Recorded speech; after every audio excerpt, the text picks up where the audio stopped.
이게 갈라치기 전략의 기본이에요.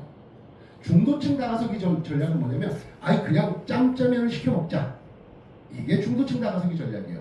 중도층 다가서기 전략의 기본은 뭐냐면 상대가 이 갈라치기 전략을 썼을 때 상대의 이슈를 분열시키기 위해서 쓰는 전략 중 하나입니다. 물론 내가 굳이 싸우지 않고 이익을 얻겠다는 이 내면에 숨겨진 전략이 숨어 있어요.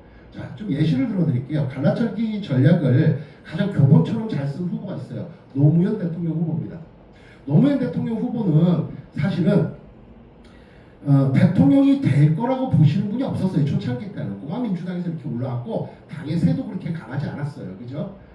오죽했으면 후단역 정은준 후보하고 후단역까지 구성했겠어요. 그죠? 불리하다고 판단됐습니까? 반면에 이회창 후보는 좀 거물이었죠. 당시에. 그죠? 이회창 후보가 당선될 것이라고 대부분 유권자들은 많이 생각을 했어요. 그런데 노무현 후보가 3대 갈라치기 전략을 들고 나옵니다. 첫 번째 갈라치기 전략은 뭐였었냐면 기억나실까요? 뭐였죠? 공약이 행정수도 이전론. 그렇죠?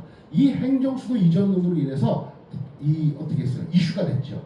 자, 이슈가 되려면 사실 그 이슈의 3요소까지도 설명을 했는데 그건 좀 생략을 한다고 하고요.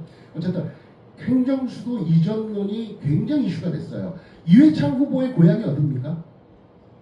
충청도죠. 그런데 충청도에서 개표를 딱 열었는데 누가 이겼죠?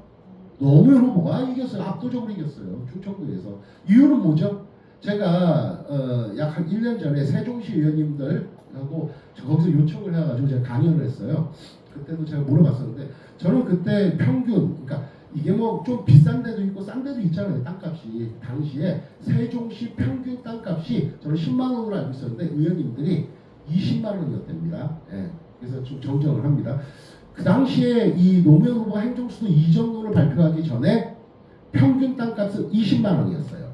그런데 TV 토론회에서 행정수도 이전론을 얘기한 지 일주일 만에 이 세종시 평균 땅값이 얼마까지 변했는지 혹시 아시는 분 계신가요? 이거 뉴스 신문에도 나오는데 얼마까지 올랐는지 아세요?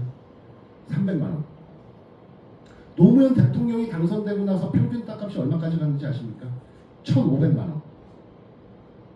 작살난 거죠. 자, 이 세종시는 대부분 논농사 짓는 분들이 많았어요. 그죠?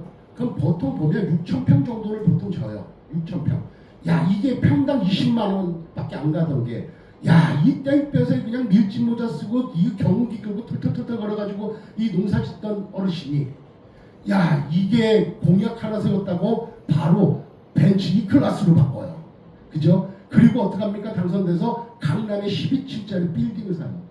그런데 만약에 노무현 후보가 당선되지 않으면 물거품이잖아요. 그죠? 그죠? 그럼 누구 찍어주겠습니까? 너무 찍어주. 이거는 이익관계라고 해요.